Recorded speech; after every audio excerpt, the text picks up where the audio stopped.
academic or you're a regular guy. We have to Frontline be fearless. TV.com. Dear brothers and sisters, let us go into the breach. Welcome back, everybody, to the front line with Joe and Joe. Joe Pasillo, as always, joined by Joe Resinello. And once more, dear brothers and sisters, oh man, are we going into the breach on the Crusade channel, always on air and always online at crusadechannel.com. We're going to jump right into it tonight, okay? Joe Resinello, I'm telling you, I was working in New York City. Most of you out there know I left. I'm in Arizona, but I was working in New York City during the primaries in 2016, and after Trump got the nomination, being interrogated, Joe Resinello, interrogated by my liberal friends. Okay, you're not really voting for Donald Trump, are you? You're not really, and Joe, I'm not exaggerating. You're not really voting for Donald Trump, are you? Why would you do that? And I said, for judges. I said, what part of my conservative worldview, I didn't say it quite this pointedly, what part of my conservative worldview don't you get? I'm anti-abortion, and I am going to take Donald Trump at his word that he's going to nominate people from that list that he held up, okay? And I'm going to take him at his word that he might get 2 or 3 Supreme Court nominees. And that's why I'm voting for him. Taxes, immigration, defense, all of it. Trade be damned. I'm voting on judges because I want Roe versus Wade overturned. What part of that, Joe Resinello, didn't that get? Well, I'm going to tell you something, and we're going to talk about that tonight, okay? This week, Joe Resinello, Donald Trump's judges have stuck it so far to the left, not just on Roe versus Wade. We're going to talk mostly about Roe versus Wade and the overturning of Roe versus Wade. But Joe Resinello, not for nothing, if conservatives were looking for a Supreme Court to maybe back away somewhat, okay, and stop being so overbearing on the states on many different issues, okay? This week, Joe Resinello, correct me if I'm wrong, we seem to have gotten that, brother. We seem to have gotten that. Well, there's no question. And to your point, Joe, we said that all along. Trump is about judges. And frankly, it's the same vote in 2024. It's about judges. It will preserve the country for 25 more years, because ultimately, this is what we have to look to. Barack Obama had the worst track record of any modern president in the Supreme Court. Look it up. We've talked about this, and I'm not going to get too far into it. That's a true statement, brother. That is absolutely accurate. Look it up. These ideas are worse. And this is why I'm going to tell you this right now, Joe. I do not think about this woke agenda at all, because I'm going to tell you this, and I've said this time and time again. I'll see you in court. Your ideas are not going to fly. They may fly for a little bit of time. Right. All people have to do is take them to court. And we're going to talk about the gun issue in New York City, New York State. Perfect example. It doesn't get more liberal than New York State. Guess what happened? They lost because it's written in the Constitution. And Joe, I'm going to be honest with you. It's stepping through smoke. It's simply that you just have to have the courage to step through the fog and call them on it, and they're going to lose in the court. And you want to know what, Joe? A lot of this, what we're going to talk about, the first two we're going to talk about before we talk about Roe versus Wade, both have to do, Joe, with the equal application of the law, the equal protection under the law. Do you know that in New York City, you can't? That's the whole crux of the case. Okay, so let's bring people into it. All right, you're with Joe and I at the Frontline with Joe and Joe on the Crusade channel. Supreme Court says Americans have a right to carry guns, but here's the thing, Joe. What was this in response to? This was in response to this idea, and a lot of people saying, "What do you mean? I'm let's say, for argument's sake, Joe, I'm a jeweler on 48th Street in Midtown. All right, I carry cash, I carry diamonds. All right, I need a gun. Now, excuse me. Now, a lot of jewelers can, but how about this? A lot of people are saying, I live in a bad neighborhood, and I need to be able to carry a gun. All right, how about a woman saying that? All right, in a bad neighborhood. No, we're not gonna. But Robert De Niro can carry a gun. Him personally, not just a security guard. Robert De Niro could carry a gun in New York City. Donald Trump could carry a gun in New York City. Donald Trump Jr. could carry a gun in New York City. And there's a group of people that could carry guns in New York City. And the regular people are saying, well, wait a minute. Robert De Niro is not a guy who carries jewels and cash on him all the time. Okay. Why? Because he's a famous person. He gets to carry a gun and I don't. And that is what they reacted to, Joe, is the unreasonableness. But here's the idea. The Supreme Court didn't even say that New York can't regulate to a certain degree guns. But what you can't do is arbitrarily admit some people to own guns and or carry guns, I should say, and other people not to be able to. There was an equal application. And yes, also it did have to do, in the case of the opinion, with the fact that these justices now, these Donald Trump justices, along with Alito and Clarence Thomas, said, no, listen, they affirmed Heller, Joe, which says that the individual has the right to keep and bear arms. Part of keeping arms, Joe, is being able to carry. So guess what? New York always wanted to be overbearing. They said, Joe, let me tell you something. A woman who's afraid to get raped can't even carry a taser in New York. That's how bad it is. The Supreme Court said, you know what? People have the right to defend themselves. They have a right to carry arms. And they basically stuck it right to New York. And a lot of it has to do with the fact that these blue cities and blue states, Joe, they're just overbearing. They're not reasonable people. Well, not just that, Joe, just like, believe it or not, Joe Biden called Kamala Harris out on that in the debate. He said to her straight out, it's an amendment to the Constitution. You see, they operate like it doesn't exist, but in a court of law, it does. The law, listen, you get layers of activists. It's like anything in life. There's various layers at the state, the federal. You keep jumping it up the line, you're going to lose. It's going to take time, but you're going to lose. And frankly, the way the court is right now, we have nothing to fear with some of these things. And I'll be honest with you, and I'm going to say this. Maybe some people aren't going to like it, but I'm going to say it anyway. Joe Biden, all the things that he put forth, they've gotten nothing done. The only thing that was damaging, he put an activist judge on the Supreme Court. But outside of that, the checks and balances put him down, Joe. Sinema and Manchin took him out.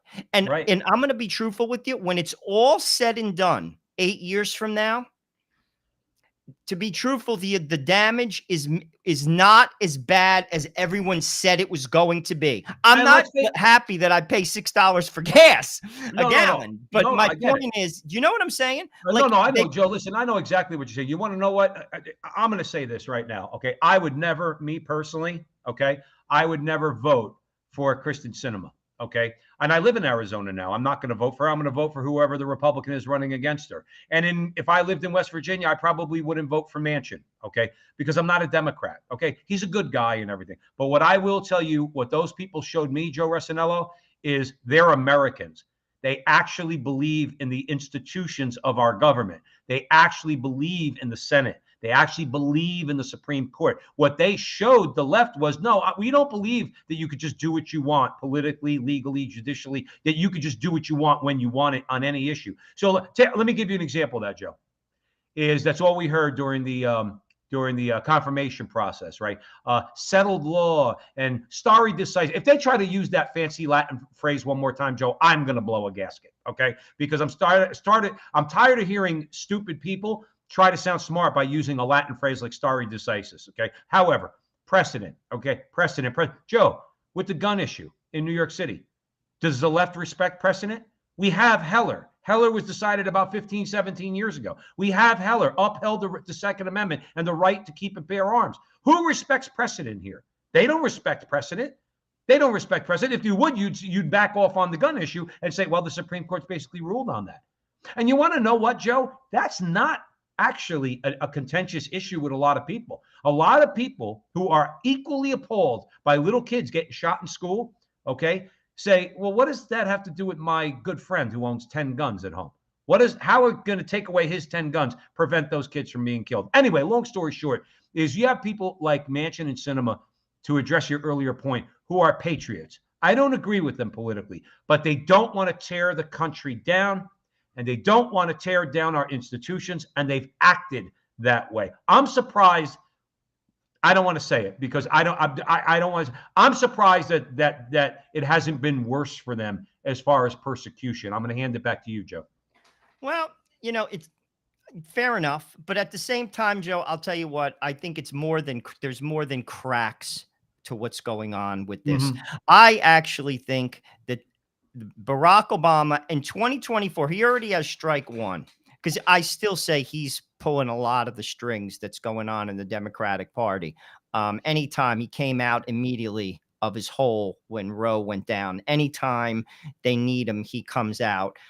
Strike one, Trump wins. Strike two, Trump might win again. It's very possible. If not Trump, it'll be DeSantis in 2024. And then he will go away. Eventually, the Democrats are going to push this away. And here's the thing. Is the country going to be perfect? We all know that. No, it is not. The answer to this is in politics. We've said this time and time again. The country was never perfect. It never will be. And there's no place on earth that's perfect. It isn't. But it can get better. And I think the Democrats can do better than this. Will it be perfect? No, it never will be. Nothing is perfect. No one is perfect. Nowhere is perfect. But at the same time, the Democrats can do better. And I think slowly but surely they're going to see that, because they can't win on this agenda. Well, Joe, we have to hope. We have to hope that they're going to come to their senses somewhat and understand you don't get the whole room. You don't get everything goes your way. Many things belong to the states. Look, Joe, we've said before at the Frontline with Joe and Joe in the Crusade channel, we are abortion abolitionists. We'll be dead before abortion is completely abolished in America. We won't be on this earth anymore. Okay, our kids will be, but we will not be. However, that doesn't mean we can't. On the one hand, now that the Supreme Court's not telling every state what to do, okay, we can't begin to nurture and foster a culture of life. And hopefully in the public arena, now we could have a lot more of an effect on the state level. Okay. But unfortunately, Joe, the left can't get it through its head that we have 50 laboratories of democracies that we call states. And within those states, they all have constitutions. They all have an executive branch. They all have a legislative branch. They all have a judicial branch. And they have rights. And those rights extend to all those rights that are not enumerated in the Constitution, nor prohibited to the states, are left to the states. What, Joe, they're supposed to be the smartest people in the room. Do they know how to read? Do they? It strikes me they do not. If the right is not in the Constitution, Joe, let's say for argument's sake, okay, the right to free speech or to the right to free exercise of a religion. That means the state cannot take away my free exercise of a religion because that's in the federal Constitution. But let's take gay marriage, because that's a question that's going to be revisited. Okay. And we'll get into it maybe a little bit later, but we're not going to get too into that now. Okay. That is an issue that's not in marriage itself, is not in the Constitution. Therefore, that's something that has to be either recognized or not recognized by the states. What part of that don't these leftists get is that it's not in the Constitution. It's left for the states. And that's really where hopefully we're at, where people like us can fight on a state level. Hopefully, Joe, we can vote with our feet on a state level. If you don't like what your state is doing, now that hopefully many of these things are going to go back to the states, hopefully, okay, well, then you go to a state that's going to be more on your side. And like you said, Joe, if you think you're going to find the perfect state, you're not. Well, you're not. I just think ultimately the Democrats, these ideas are bad. And I think the courts have proven that they work. To be honest with you, and we talked about this before the show. This upcoming week is that coach, I believe it's from the state of Washington, who prays, kneels, and organically people wanted to pray with him. He's going to win too. Of course, he overwhelmingly win in the Supreme Court. It may even be 9-0. Their ideas are not American ideas. They simply aren't. And Obama's record shows that too. Don't listen to me. Look at his record. When the show's over, Google Obama's record at the Supreme Court. And many of his rulings were like 8-1, 9-0. These ideas do not comport with the American way and the American Constitution. You could say anything you want on a podcast. You could say anything you want on MSNBC and CNN. It's a completely different ball game when you work it through the courts. And you may get lucky and have an activist judge sit in front of you. All your lawyer has to do is appeal it and keep appealing it. But think And about this. ultimately, you're going to lose. But think about this, Joe Rossinello at the front line with Joe and Joe. Think about the disaster it would have been and what we would be in store for if, in fact, Hillary won. This decision would have been 7-2 the other way. That's true. And you that's can kind of why forget I about your said constitutional rights. I You mean, can forget about your ultimately, constitutional rights. Trump bought the country about 25 years. And frankly, you got to keep this in mind too. You know, there are a lot of very, very good people in this country, from Hawaii to Maine. And what I mean by good, prayerful people. Never discount the prayers of people that are praying for this country, because that's real. Oh, yeah. And you know something? God listens to prayer. And I'll tell you this, a lot of things can change. And again, it's never going to be perfect, but countries go through bad periods. You know, our country, I read something in First Things, and one of the commentators, he's like, we're such a young country. If you look at other, like England, for instance, how many ups and downs, and but we don't know. Things are bad right now. You never know where things can go. Right. You never know. You could have a religious revival in America. You could have, like, people discount God. One of the things I pray for every day in the morning, I pray it every single morning, is nothing is impossible. Nothing is impossible with God. And think of the people that God has used, people that no one in a million years would think would do something, and they did. So my point is this: you don't know. The culture can change. And frankly, that's what we're supposed to do. We're supposed to be leaven. You know, Catholics, we're supposed to be in the mix. We're supposed to give the example. Mm-hmm. And you know something? Crazier things can happen. You might be shocked 50 years, 80 years from now. No one knows. Hey, Joe, let me express to you at the front line with Joe and Joe, and then I really want to go and talk about abortion, okay, and talk about the overturning of Roe versus Wade. But when I get there, but think about this. You could not have predicted 3 Supreme Court nominees in 2016. We thought maybe 2. Okay. You could not have predicted 3. All right. Yet Trump got 3. You want to talk about providence?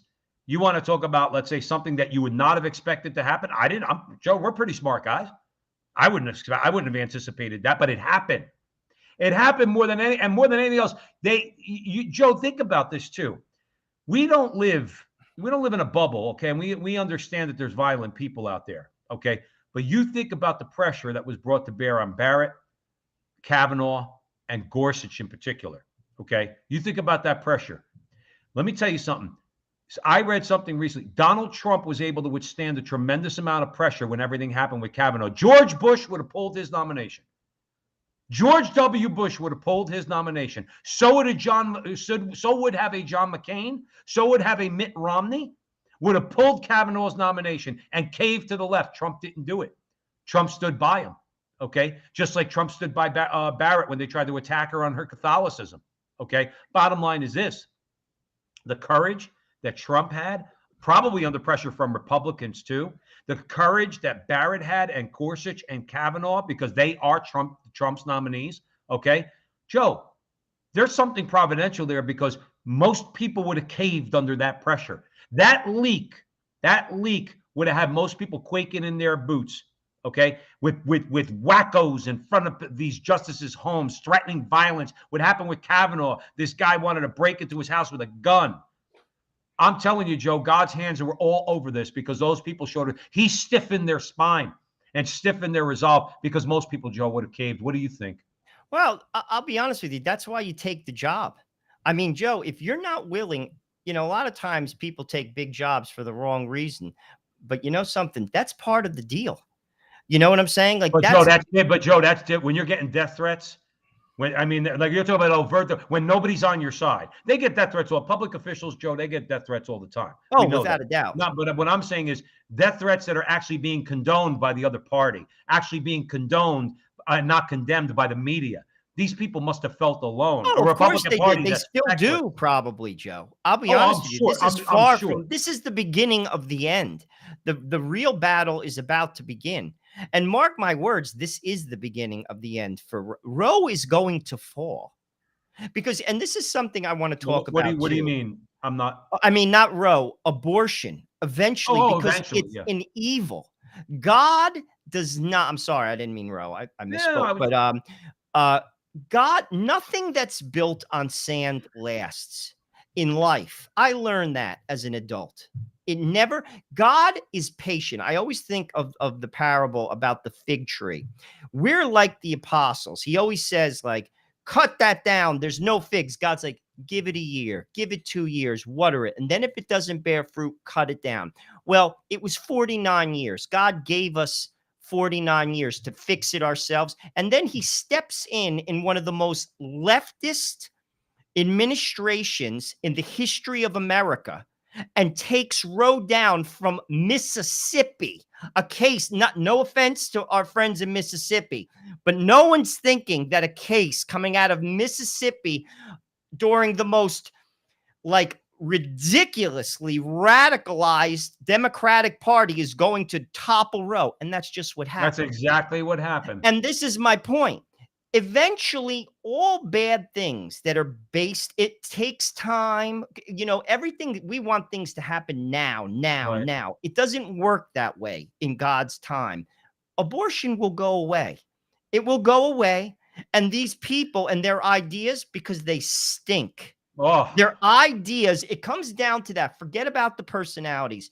Forget about the party hats. I'm with Their you. ideas stink. Stink. Guys, sorry. My Democratic friends who are listening, your ideas stink. Well, Joe, listen, here's the thing, too. The Democrat Party is full of people who call themselves moderate. There's 20 some odd million Democrats call themselves pro-life.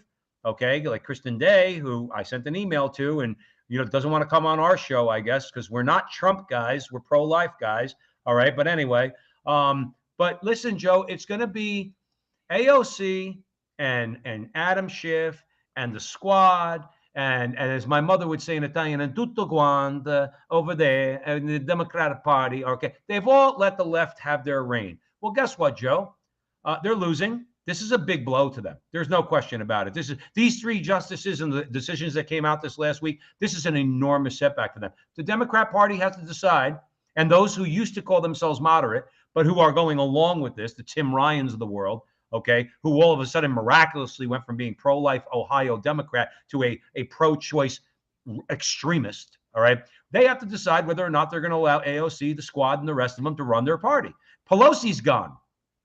Pelosi's old. She's gone.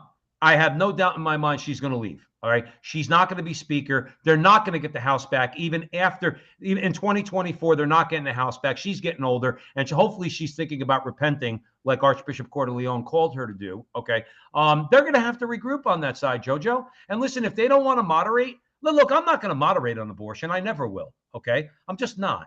And if you want to leave gay marriage to the states, I don't know where exactly I stand on that. But the bottom line is this: I'm not going to moderate on abortion, but if you want to talk about other issues, I could talk to you, so long as you respect life. If you don't respect life, then really we got nothing to talk about. But I can moderate my positions, and I have in the past. The Democrats don't want to seem to do that. So the moderates, the actual moderates in that party, because there don't seem to be any right now, need to take control of the party back if they want to be viable. Why? Why did I go on this 3-minute diatribe? Because Joe Resinello on the front line of the Crusade channel is exactly correct, because right now their ideas stink to high heaven.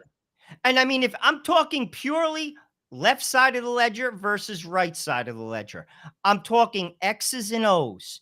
I'm talking policy only, no personalities, pure policy. Your ideas stink, guys. Right. They stink. And you have no one to blame but you. And the people see it, and they're going to vote you out. They're going to vote you out. Now, we have other problems in America. And I'll be truthful with you. My biggest issue, and this is, believe it or not, I agree with Bernie Sanders. You believe that one? Joe, I'm shocked, Joe. You're scaring me, Joe. You're scaring me. Special interests run America. Well, right and left. We are not a democracy. We are not a democracy. If we want a country that is about us, now I just don't agree with Bernie's solution, but I absolutely agree with what he says. We special interests on the right and on the left control this country. And if we want to get our country back, that has to go. And the Republican Party, from Graham to McConnell to all of them, they're simply mouthpieces for special interests. Right. I don't put any faith in the recovery of this country in a political realm. Purely spiritual, purely cultural. The culture. I was in St. Patrick's. I went to Mass the day Roe fell. The priest said that we have to pray for our culture. Right. Our culture has to change because the people are not geared properly. They're not orientated properly. That has to change. But what politics can do is give us judges. Good judges. Can I interject? Can I Sure. interject? Okay, let me tell you something. You always hear the hand wringing on the left, Joe Rosenello. They hand wring. It's Donald Trump's a threat to democracy. Donald Trump's a threat to. Do you know the greatest example in the last several years of the democratic process working is this week? People in America went to the election, went to the voting booth, and voted for Donald Trump. Who said, I'm going to repeat what I said earlier in the show at the Frontline with Joe and Joe, who said, I am going to nominate judges from this list who are pro-life and will return abortion back to the states, and the states will determine. He said it before in interviews. He said it on the debate stage with Hillary. Okay. So my larger point is this. People took him at his word. I did, you did, and we went and voted for him, and we wanted him to nominate judges, okay, that were going to bring this issue to a head. That, to me, is the proper functioning of our democratic process. I voted for him because I wanted conservative judges who would overturn Roe versus Wade. The left could cry all they want about oh, he's so anti-democratic. The only anti-democrats are them because they constantly don't want to listen to the people. They constantly thwart the people. Let's quickly touch on that, Joe, when it comes to what the people want. People in this country want school choice. They want school choice, and they don't want to be discriminated against. If we were in New Jersey, Joe, and they actually had a real voucher program, we don't want to be discriminated against if we want to send our kids to St. Benedict's or to Seton Hall Prep, okay? However, state governments, in this case, Maine, has been saying since the early 1980s, no, if you want to send your child to what they call a sectarian school, that you can't do it. We're not going to give you money. Well, guess what the Supreme Court did, Joe? Actually, I'll let you tell our audience. Well, they voted and it was 6-3, and they voted against Maine's education system. The case is Carson-Macon. It's centered around parents who wish to send their children to Christian schools using state aid, only to be banned from the assistance program because the schools teach through a lens of faith, and they lost. That's and right. Again, the court. You see, I defer to the court. Now, granted, to your point, if Hillary won, it's a different ballgame because, frankly, some of these judges are nuts. But I'm a person, look at the document. The document speaks for itself. Right. What people don't want, I see all the crap. I didn't get into it because I try not to on social media with Roe, all the whining. Oh, I don't blame you. And all the crap. But I'm going to tell you this. It's bad law. Alan Dershowitz, who is liberal as it gets, but he does have some, to be honest with you, some academic integrity. I will give him that. He said it. He said there is nowhere in the document that says Roe is going to stand. By the way, Ruth Bader Ginsburg said the same thing. Purely, and this is public opinion has no input into the law. That's why in the statute, the woman's blind. Justice, I don't care if, and it's not the case, if 99% of America is for abortion. If it's not constitutionally correct, it's not legal.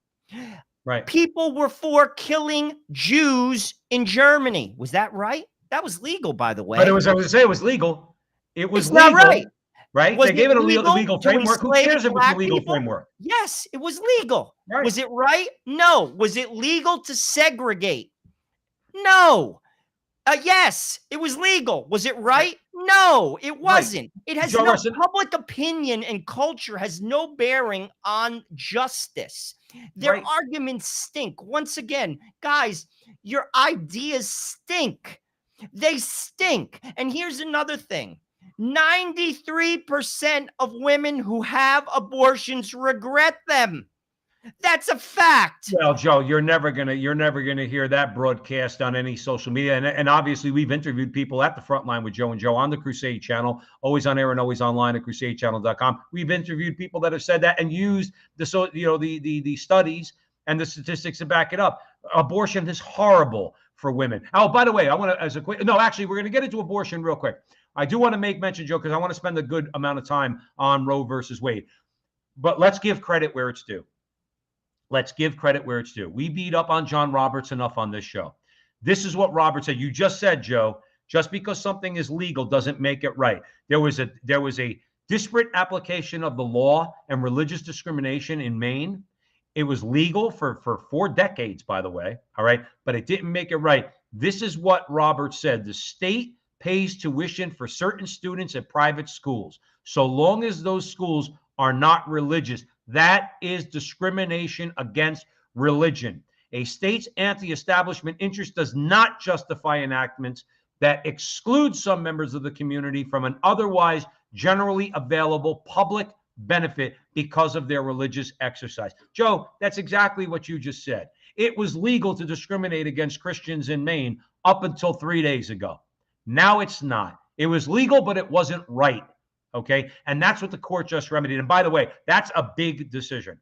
That is a huge decision because these states that do preclude Catholic parents from receiving vouchers when they give state assistance to other schools, they're not going to be allowed to do it anymore. Either they're going to have to do away with the vouchers and state assistance, or you're going to have to give that check to a Black Catholic mother in Newark who wants to send her son to St. Benedict's, or her daughter to Mount St. Dominic, okay? You're now going to have to give them the money. Screw you, creepo, as the girl said in Rocky. That's what I have to say. I actually think this controversy, because they, as always, the leftover plays their hand, particularly what's going on in the public school, and you hear it.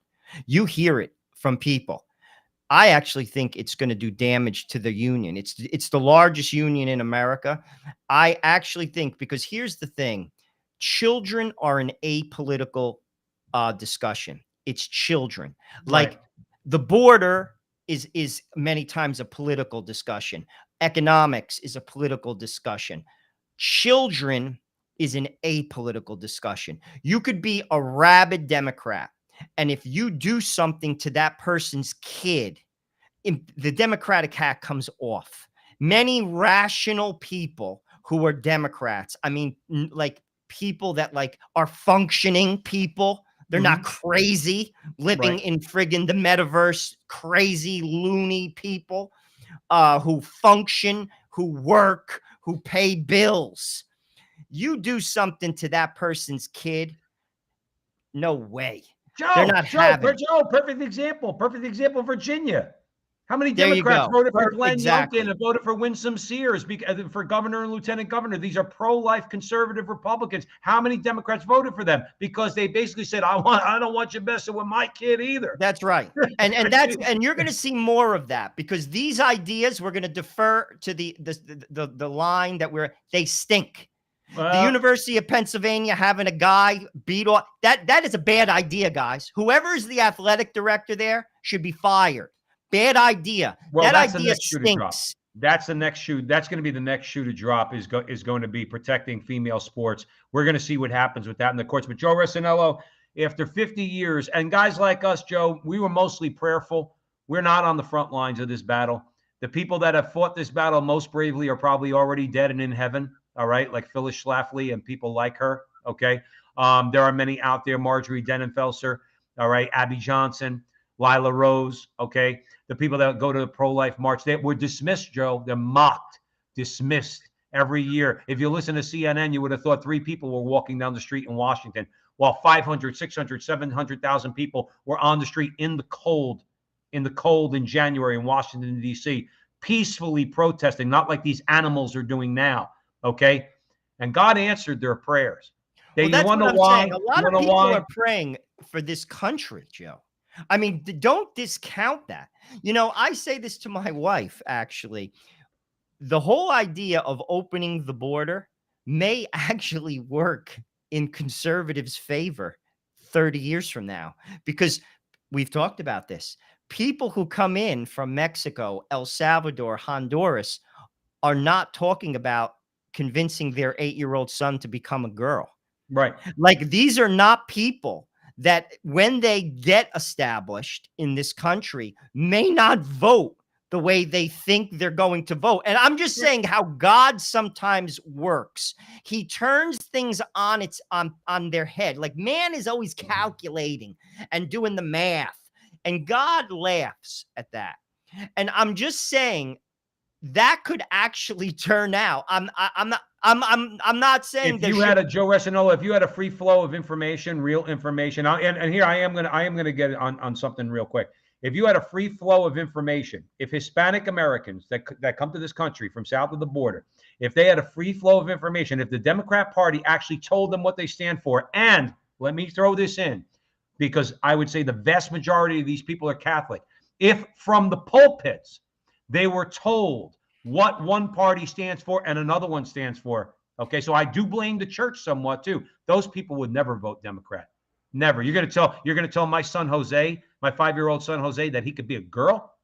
I'm sending my son to school to learn that from you think I'm gonna allow that? No, they're gonna be as pissed off as anybody else whose son goes to school. But that's Whose my teacher point. tells the I'm kid not he could be saying a that girl. that's going to happen, but it could happen. Like, God works in mysterious ways. Like, you know, we always are calculating human beings. Right now, the Latino vote is going for the Republicans. But ultimately, our problem is this: the system is rigged. Know this, people. And I'm telling you right now, like, to a degree, we vote, but then the special interests take over. And what you see in a president or in a senator, for the most part, is a talking head for special interests. This is unquestionable. Yeah. And I'm going to be honest with you. If we're going to do anything politically where we want a country for people, as in it's about the normal guy, you got to get away from giving money, super PACs. You have to get away from special interests. And then you may have a shot at actually having a country where it's we the people, because it's not we the people. If you think that way, you're high. Yeah. But Yeah, you're also, right. as You're right. far as the solution, we have to change the culture. And someone said this in one of our interviews, and they're 100% correct. The country is as strong as the Catholic Church is strong, and the Catholic Church is weak. The bishops have to get in the game. Some are in the game. They have to get in the game. And they have to, and frankly, they have to basically stick to the vine. I'm telling you, I give you the formula. I'm giving you the formula. The beauty is that the solution is already written down and it's been tried and it has succeeded. People who stick to the vine bear good fruit. Orders that stick to the vine bear good fruit. Bishops that stick to the vine bear good fruit. Right. If we follow the lines that are already drawn, the church gets stronger. Joe, It's that listen, simple. at this country's strongest moments, and I'm not just saying economically, I'm talking about morally, the Catholic Church was strong. When Hollywood was not allowed to infiltrate everything with their filth, all right, and you had people who were fighting against them in the Legion of Decency, okay, well then Hollywood was held in check, okay, and it was voluntary. It had nothing to do with government. It was just the Catholic Church saying, if you produce this stuff that it contains any of this stuff, okay, we're going to tell our Catholic people not to go see your movie. And Louis B. Mayer and all the heads of the studios in Hollywood, you know what they did? They produced the greatest movies ever made. The greatest, Joe, you know me, I'm a movie guy. I've been watching movies my whole life, okay? And I've watched a lot of old movies. Now, there's some really, really, really good movies that were made after the production code. They do contain profanity, nudity, some of them or whatever. I'm not going to say that they're not good movies. The greatest movies ever made were made during the time of the production code. from the mid 1930s to the mid 1960s, classics. And Joe, they weren't all just about, wonderful themes. They didn't all reflect like a Norman Rockwell painting. Okay, but nonetheless, they fell into under the guidelines of the production code, and these were classic films. I just want to throw that in. You're right.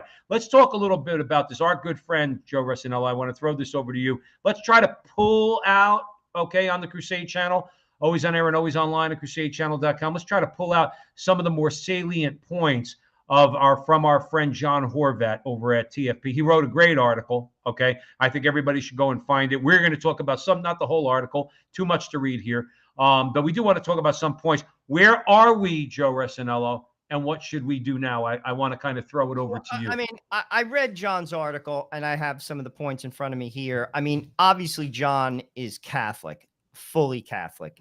And basically it kind of comes in line with what I'm talking about is changing the culture. He basically says like abortion is a debate about the wrong concept of freedom. That is a very Catholic idea. Yeah. You talk about to someone who's secular from that perspective, it's like basically speaking a different language.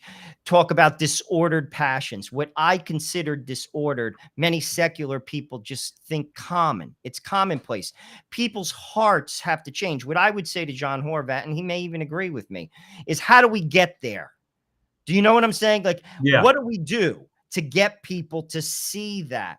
And frankly, what I think, and this is A, the church has to become stronger. Again, B, the bishops have to lead the way. And frankly, we can do that. We start even at the family level. Catholics have to take their faith seriously. They have to take their faith seriously. And we don't see that. I mean, to do those things, the wrong concept of freedom. Joe, I mean, you can't get people to go to even church. That's a minimum. That's a basic. America has basically embraced the lies of the culture. And what I would say to people who disagree with me, who may be listening, who's flipping through, Facebook or wherever else John has this streaming on, John's our producer, is it working? It's not, guys. Right. Guys, listen, it's not working. Your ideas, once again, not even political. It's bearing bad fruit. Yep. And I'm going to tell you this. We as Catholics have to show them. And then if you want to be willfully ignorant and willfully ignore good example, well, then that's on you. But Joe, have we not, can I ask you this? Did we not get to this point? I don't want to try to sound, Joe Resinello, like a biased Catholic. I don't, okay? And I really want you to tell me if I'm wrong. Have we not, in the context of fighting against Roe versus Wade, usurping the power of the people, number one, okay, and making this atrocity, forced atrocity, legal in all 50 states, has the pro-life movement, which, no offense to anybody else out there, has been a predominantly Roman Catholic movement. Okay. I'm not saying others weren't involved, but it is us. It is the church. It is the lay people. It is the Father Pavones and the Morados and Mashinskis of the world and all these people that fought for decades. Okay. Joe, I think that's what we did. You want to know why I say that? You want to say juxtapose the Catholic action, all right, over 50 years, when babies were being slaughtered for 50 years, okay, legally in America, with the usurpation of our rights by the Supreme Court. And we responded with prayers. We responded with fasting. We responded with public acts of worship, like the March for Life and praying in front of abortion clinics. Okay. Have we not acted as Christ would want us to in this very difficult 50 years that we've had to deal with this? You tell me, because I think it was that Catholic witness that has turned the country around on abortion and will continue to move this country forward to the point where this country is going to abolish abortion. Well, what the church, say you? Listen, we have a lot of problems in the church. The church has had bad periods. We're in a very bad period. I mean, particularly in America, very bad. But I'm talking just specifically on this issue for the last 50 years. That's all I'm asking. My serious question is, without a doubt, have we not acted as Catholics ought to? I mean, ultimately, though, I think, listen, what people forget is God never abandons his people or his church. And whenever times get bad, he always sends saints. This is, look at the past. It's factual. It's absolutely the case. And one saint can change a lot. Just one person. Look what John Paul II did. I would say, my opinion, it's my opinion, and I'm going to state it. I think he was the most significant human being of the 20th century. That's my opinion. I'm not going to argue with you on that. Gorbachev said, and he's not a Catholic, it's absolutely his doing that the Iron Curtain fell. That in and of itself is a significant accomplishment. Dude, he touched so many lives. He influenced so many people. One person. We just have to take our faith seriously. I'm telling you, everyone wants to do something in this world. You go to a high school of high achieving kids, at Seton Hall Prep, at Queen of Peace, these are the schools that Joe and I went to. I know many people, very high achieving kids that did very well in this world. If you told them that I'm going to give you the playbook and all you have to do is follow it, and you will leave an impact on this world that could shake the foundations of it. That's what the Catholic Church is. That's the answer. And people have to see it. Or, dare I say, people have to dare to do it. We're afraid. We are simply afraid. As Catholics, you talked about the courage of the justices. How about we just have the courage to live our faith and to let people mock you? Let people say you're weird. I got news for you. Every single person who's ever done something great on this earth, people thought they were weird. Well, Francis's father wanted to kill him because he gave away. Who talks about St. Francis's father now? Right. What I'm saying, he goes, "What are you doing throwing it away? You know how much that coat costs, Frankie? What are you doing throwing it off? Where you going? Where are you going hugging lepers?" His own father thought he was weird. But I will tell you this. I'm just talking about people. We have to change. We're the leaven. We are the leaven. Joe, just real quick. I mean, this is why, we're trying to talk to people out there. Yeah, political fights are important to get involved, of course, in the public arena. No question about it. Now you can do it on a local level. You might actually have more of an impact on abortion because now you're going to fight on the state level. We're going to have to fight in Arizona. Right now, the trigger law is that in Arizona, if I have my facts correct, and I'm new here, abortion is now banned in Arizona. Now, there's going to be a push by the state legislature to try to legalize abortion, only severely restricted. And obviously, pro-life people in this country, in this state, are not going for it. But the politics of it are important. Fighting the culture war is important. I like what John Horvat, he said, the pro-life movement. Now, if you want to keep it with abortion, Joe Rossinello, the pro-life movement must embrace all that is pure and moral. And what does he mean by that? We must unify all those who believe in the natural moral law. Now, do we have our fundamental and important disagreements with our Protestant brothers and sisters? Yes, we do. Same with the Jews, same with the Muslims, same with many agnostics or atheists, okay, who don't, who believe in natural law. They might not believe in God, but they believe in natural rights, natural law. We have to rally those people around that issue. And again, we could do our share of evangelizing too, Joe Rossinello, which we're also required to do as Catholic men. But I think the example would mean a lot for a lot of people. But we can unify with those who believe in the natural moral law, because ultimately, Joe, it's that law that God has written on everybody's heart that you're describing. That's what's going to defeat abortion. That is what's going to get everybody's head out of the sand, okay, and say, my God, what have I done? Those who have supported abortion because they're not seeing properly, just like those who supported slavery, in other words, because they were not seeing properly in the 19th century. Yeah, okay, again, it's a reason, not an excuse. Some people have scales on their eyes, Joe. And we both know that, okay? And sometimes those scales are very, very thick. What we need to do is we need to rally people and appeal to them on the level of the natural moral law, and make them understand. I agree, but I'll tell you what. Go ahead, Joe. Go ahead. I agree with you. And everything Horvat says, again, he's appealing from a very Catholic lens. And he's right. And many people will look us square in the face and be like, you're crazy. Ultimately, though, what has to, I always say this, man sees what he believes. And even then, sometimes he doesn't want to believe what he sees because his pride and his will won't allow him to see. But I will say this, I think Benedict XVI said it accurately in 1969. The church will grow smaller but stronger. Keep in mind, the church began with 3 people: Jesus, Mary, and Joseph. Insignificant. Then it went to 12 apostles, nobodies. And now it's everywhere. The church is going to get smaller. It's going to lose its power. But what's going to happen is this, in my view, and this is what Benedict said, it's going to, the light from it.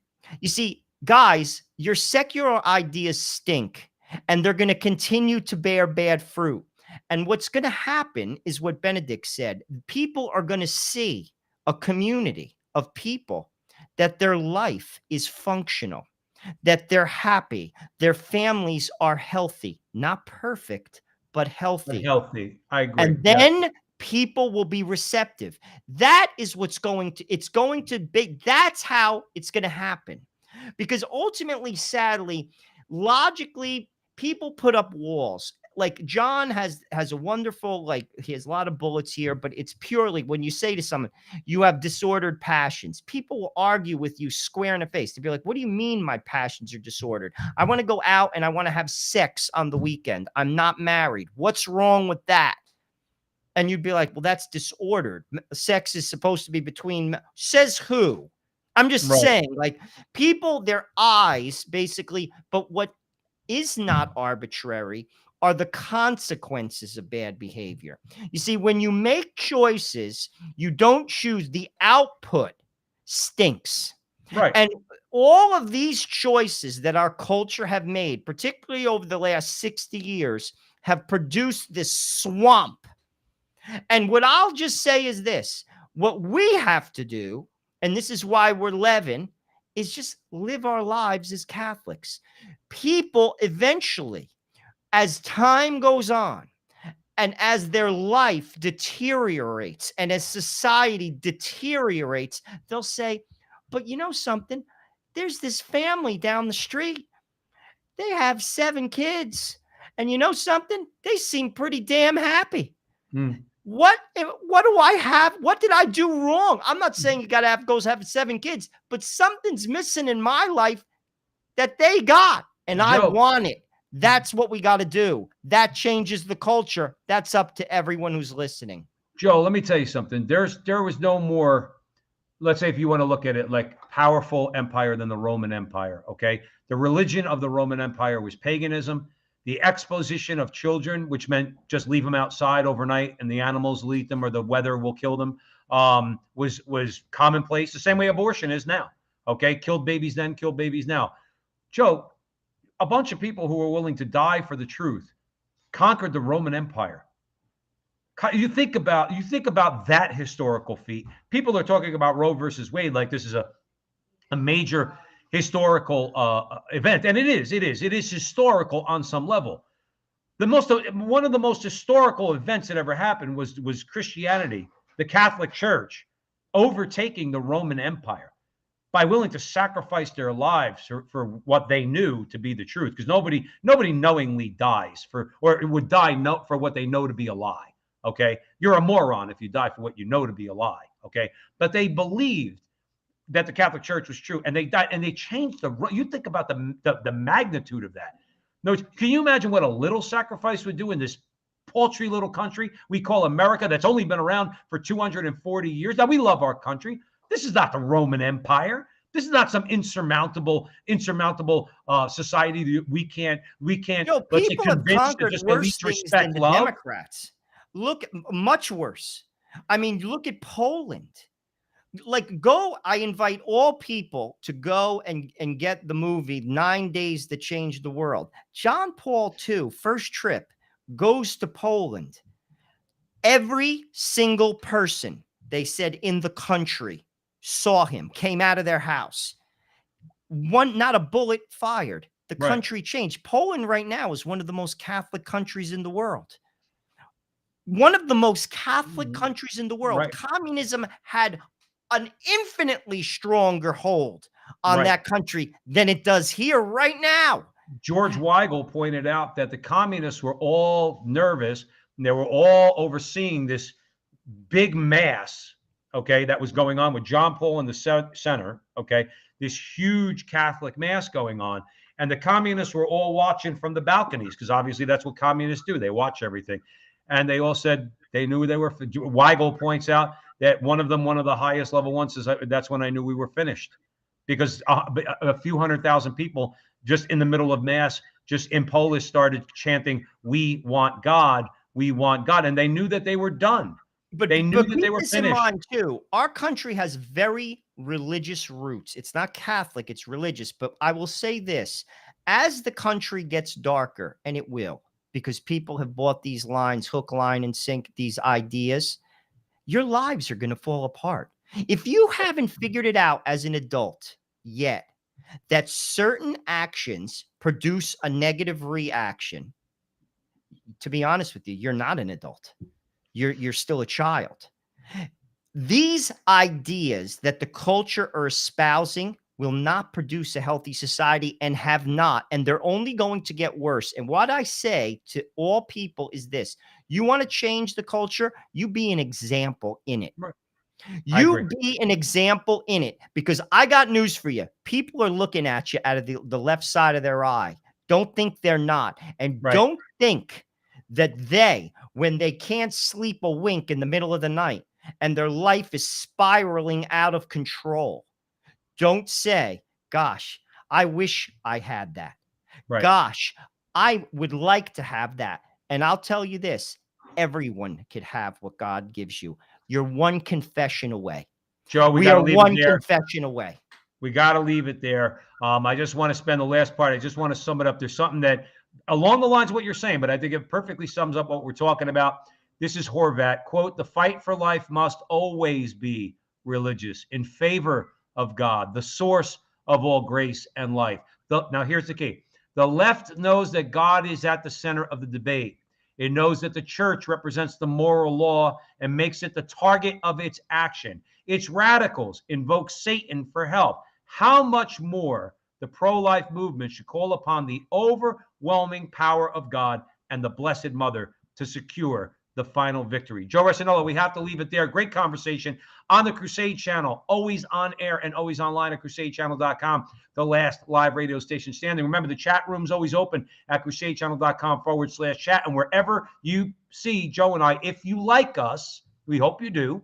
If you like us and you find us on social media, particularly at the Frontline TV or the Frontline with Joe and Joe on YouTube, like, subscribe, share. Please share. Please buck the algorithms of these large tech companies. The only way we can get seen more is if you take the action to actually share our videos, like, and subscribe. We ask you to do that. We're not even asking you for any money. We just ask you to do that. And remember, and we thank you all for all your support. And remember, until the next time, that our conversation is your conversation, and that conversation is going on everywhere. We'll talk to you soon.